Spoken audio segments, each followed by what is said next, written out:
Hello, this is topic 7-5 on quadratic applications. This unit is just using one way that we can use quadratic equations and solving them to solve real-world problems.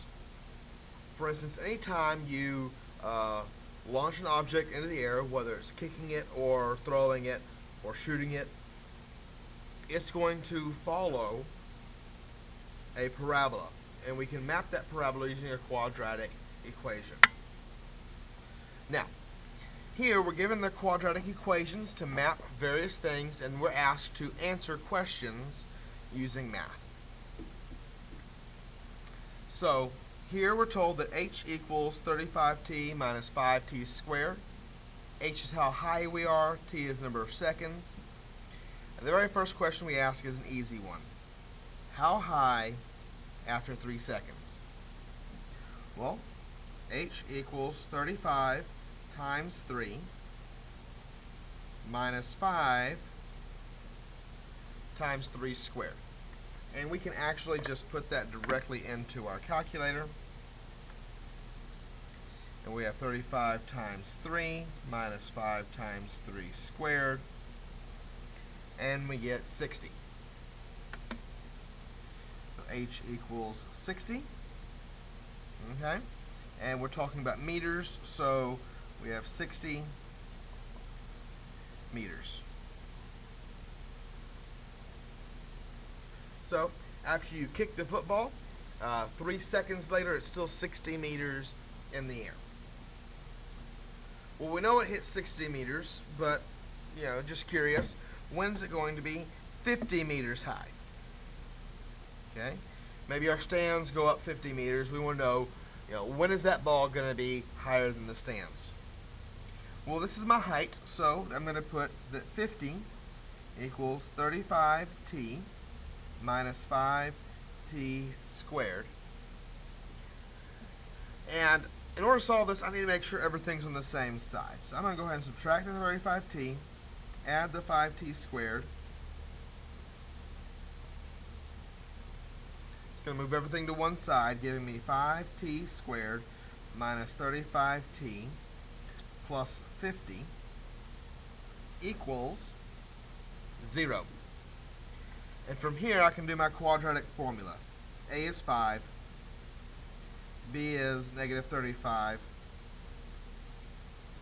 and C is 50. So, negative 35 plus or minus the square root of a negative 35 squared minus 4 times 5 times 50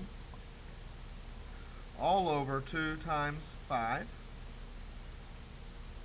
which is going to come out to 35 plus or minus the square root of something over 10. When I put this in here, I get that this is 225. And the square root of 225 is 15. So 35 plus or minus 15 all over 10. It's going to give me two answers. 35 plus 15 is 50. Divided by 10 is 5. And 35 minus 15 is 20. Divided by 10 is 2. So at 5 seconds and 2 seconds.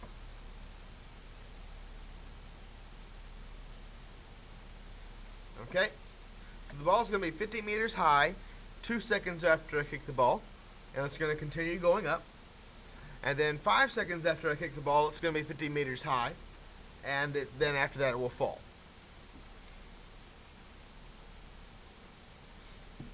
Now our next question is, when does the ball hit the ground? So that means that my height of 0 is 35t minus 5t squared.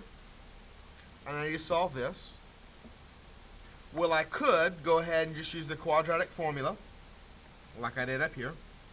But I'm looking at this, and I notice that I can divide everything here by 5t. So 5t would be one factor. The other factor would be 7 minus t. and these equal 0. And so I need to figure out, well, if 5t equals 0, then t must equal 0, because anything times 0 is 0. And if 7 minus t must equal 0, then t must be equal to 7, because 7 minus 7 is 0. Now, when it hits the ground, well, this is when it was launched.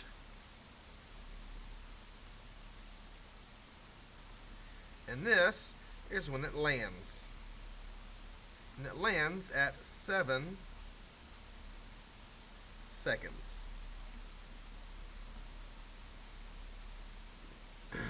And so this is a much easier way to solve this rather than the quadratic formula, simply because I can factor that in my head and get my two answers. Let's go ahead and move on.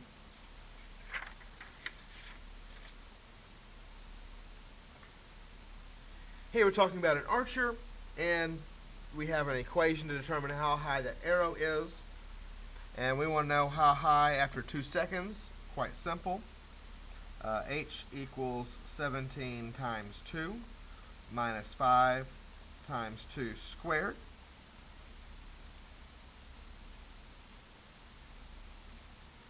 Which gives us the H equals 14.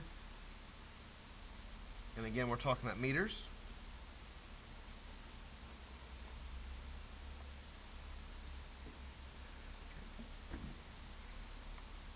Okay, so after 2 seconds of shooting my arrow is 14 meters up.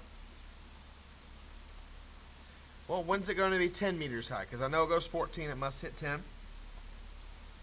And so that means that 10 equals 17t minus 5t squared. Now, I could move all this stuff to the left, or I could move the 10 to the right. Either way is fine. I'm going to go ahead and move everything to the left.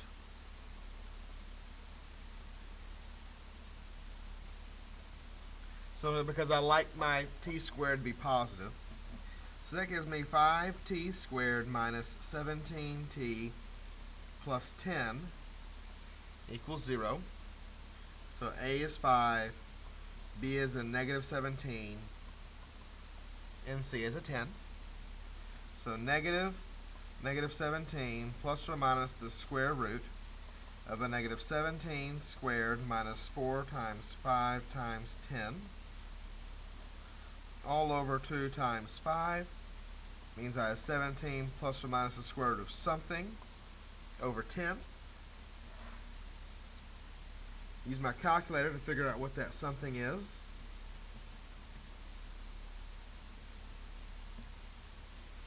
And I get that it is 89. Well, 89 is not a perfect square. So 17 plus the square root of 89 divided by 10 will give me approximately 2.6,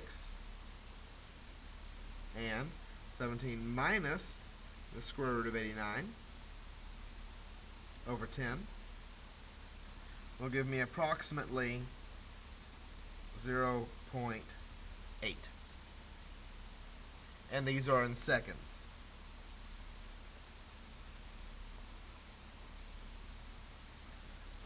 Here's where the ball hits 10 meters and then continues going up, and then here's where it hits 10 meters and then continues to go down.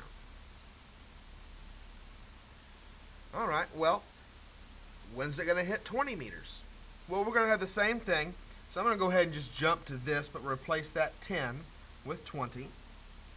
So 5t squared minus 17t plus 20 equals 0. So my a is still 5, my b is still a negative 17, but now my c is a 20. So negative 17 plus or minus, negative 17 plus or minus the square root of a negative 17 squared minus 4 times 5 times 20 all over 2 times 5. So I have a positive 17 plus or minus the square root of something all over 10. Well, 17 squared minus 4 times 5 times 20 gives me a negative 111. Well, because I have a negative, there is no solution, which means that it will never reach 20 meters.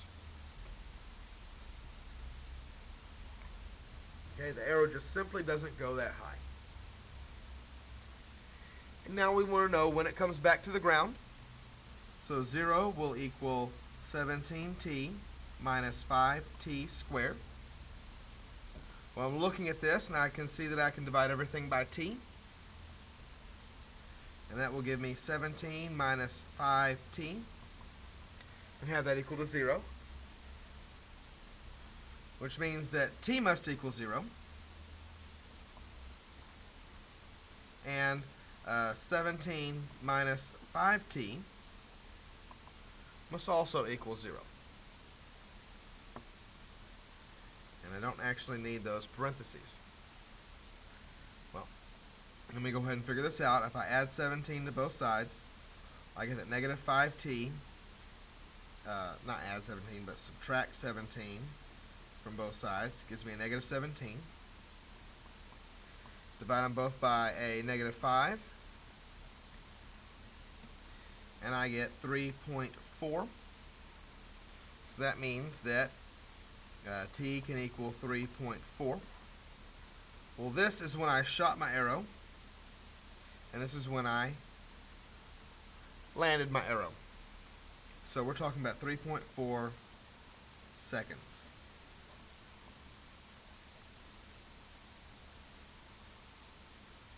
Fairly simple. Let's walk through one more example. Here we've got a baseball. Similar formula. Where's it going to be at 3 seconds? Well, 23 times 3 minus 5 times 3 squared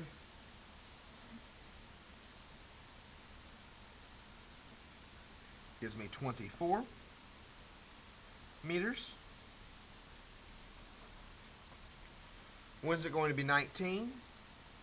19 equals 23t minus 5t squared, which means that 5t squared minus 23t plus 19 equals 0.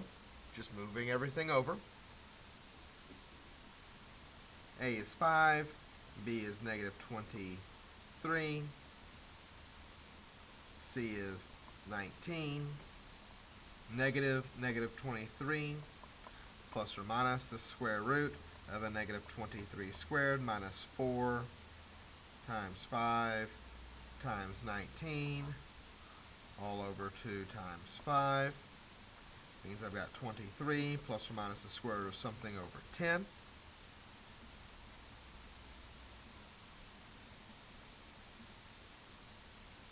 This comes out to 149, which is not a perfect square. So this is going to give me two approximate answers. 23 plus the square root of 149 over 10 is about 3.5. And 23 minus the square root of 149 over 10 gives me about 1.1.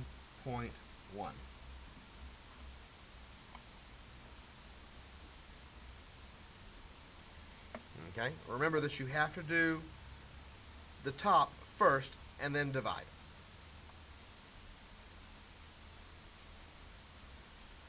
Okay, will this baseball ever reach 115 meters high? Well, I'm just going to jump down to here. 5t squared minus 23t plus 115 equals 0. So A is 5, B is a negative 23, and C is 115. Negative negative 23.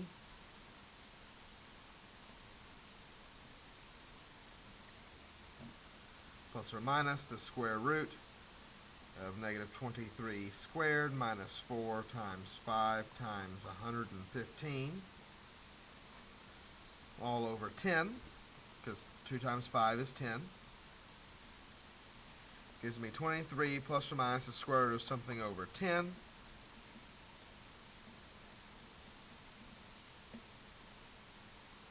And I get a negative 1771 under my square root. Because it's negative, it will never be 115 meters. Okay? So this particular ball never got that high.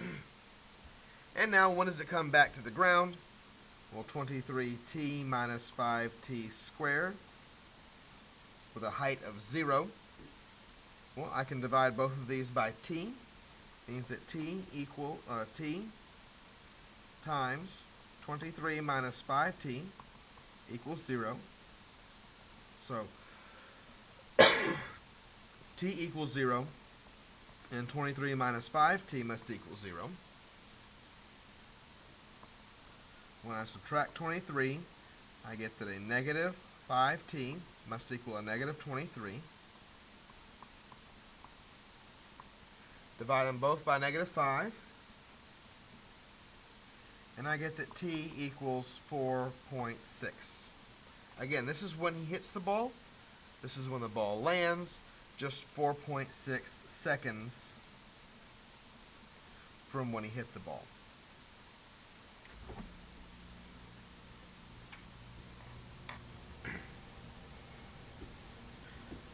Should be fairly simple. You're only going to have these 4 types of questions until you hit the review questions. Make sure you look at your notes and see what I did. Good luck on your assignment. Have a good day.